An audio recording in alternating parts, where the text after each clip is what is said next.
Hello, everyone. Welcome to Street Fight TV. I'm Mike Boland, analyst in residence at Street Fight, and today we have as a guest Duncan McCall, who is CEO of Place IQ. How are you today, Duncan?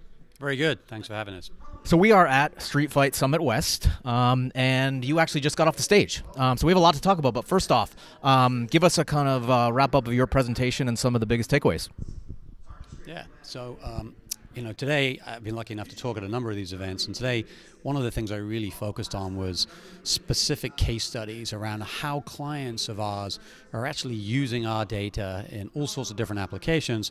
And I also talked about a third-party study that was done by the MMA, the Mobile Marketing Association, with a company called Marketing Evolution, looking at how location data deployed across different cross-channel strategies can actually drive ROI. So we're really entering this phase now whereby the ability to measure and understand what works and what doesn't, and how location can be used across channel can really be measured. So that was really what I focused on: real results, case studies, and hopefully it was interesting and informative. So, you've been in the location space for a while, tracking location data, innovating in that area. I've been kind of covering it as an analyst for a while. And over that time, it continues to evolve and it continues to gain importance on the demand side. So the businesses that are using it for various purposes. So what is kind of the current snapshot, and what are you seeing in terms of the sentiments towards location data from your clients? What are they asking you? How is their sophistication and their valuation of that data set as a real tool kind of changing and evolving? Yeah, so absolutely. So, Place IQ now, we've been focused on one thing and one thing only for nearly a decade, and that's innovating in location data, as you say. And our focus hasn't changed, but the market has changed dramatically. It's been fascinating to chart the undulations. You've seen it from your side, I've seen it from my side. And I think what we've seen is initially location data being used as a very simplistic targeting mechanism, right? Proximity marketing, and that kind of evolved into this construct of, well, now you can build audiences from location. You can understand the locations that consumers visited and what that means and how they behave, etc. And then it really evolved into attribution, and now we're in this stage of analytics, right? So what we have seen on the demand side is that our clients and I would say the market in general has really evolved to think about location less as just a marketing data set and more about a new behavioral data set that can be used to understand and inform really important business decisions across their organization. So what does that look like? You're right, traditionally location data, its primary purpose was as a marketing tool, as a way to target ads, as a way to measure attribution around ad performance and success. But you're right, expanding the value of data into other kind of departments, into other organizational functions, CRM being one of them. So give us some examples of kind of where that's being integrated by enterprises, by your clients, and where you see it going. Yeah, the easiest way to think about it is what used to happen, as you're alluding to, is our clients used to think about this as a managed service, right? Use location to you go and buy media more effectively.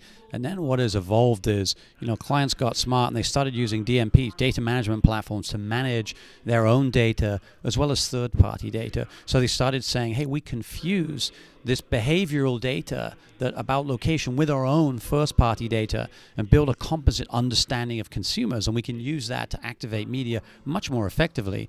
The next stage, and we have a number of really sophisticated clients that do this, is an integration into the client's CRM system. So now in their CRM, they have a data lake, a CRM, whatever mechanism they have, and they have all these customer records. And they have, let's say it's a retailer, they have purchase data associated with these. Well, now they're appending back the behavioral location data, and they're understanding what competitive elements are there, how often are people going to my competitor, what else are they doing in the world, and they're using that for decisioning across the organization because it's now embedded in the data spine that runs across all their different systems, and that's really been one of the big revolutions we've seen.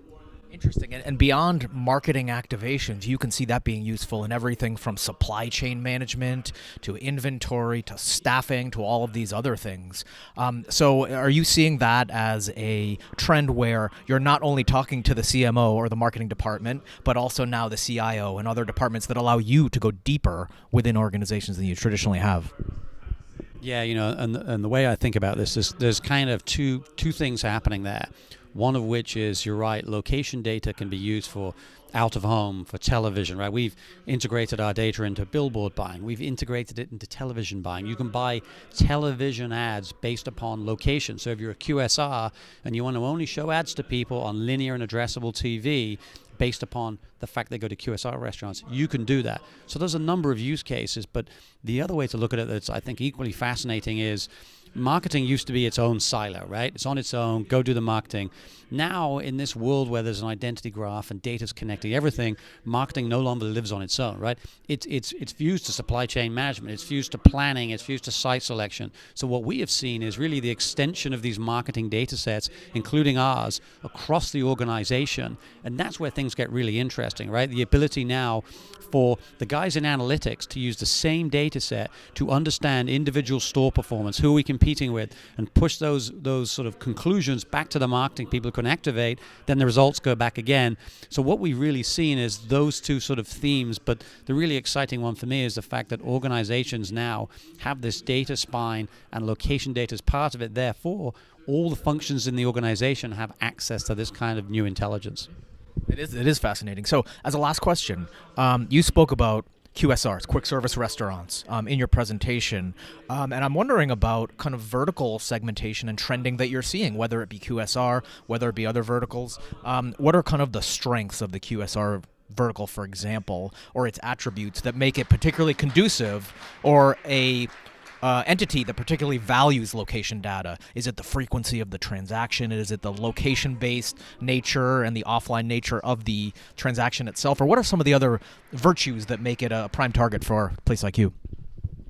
Yeah, so absolutely. So if you think of what we saw in the evolution of this space, probably the first most aggressive sectors we saw engaging with location and really understanding the opportunity were, let's take two examples, retail and automotive.